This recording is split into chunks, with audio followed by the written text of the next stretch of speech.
That's a bullet. That's a shield shot. It didn't even penetrate the shoulder. Here we go.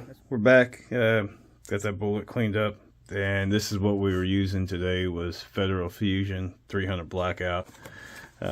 Just roughly some numbers for you. At 100 yards, at 1685 feet per second, and 946 pounds of energy right there. That's the bullet.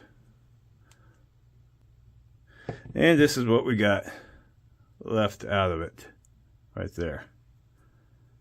That is at 100 yards, shooting at roughly 150 pound hog, 175.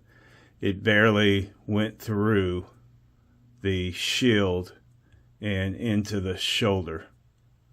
That's why, I mean, you don't take the shoulder shots on hogs. You go for the head every time. I mean, because I've had that happen with 45-70 rounds, 270 rounds, 30-06 rounds as well before you sit there and say, whoa, get a bigger gun. We got expansion going on, 0.48. I mean, it did good.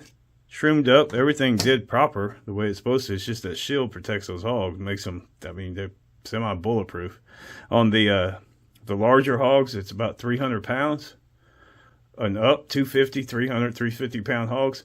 This wouldn't have even gotten through the shield. It wouldn't have even hit that muscle. They would have just sat there, ran off like nothing ever happened. But let's see what kind of weight we got going on. These are 150 grain. And we got 113.8. So here's another real-time test for you.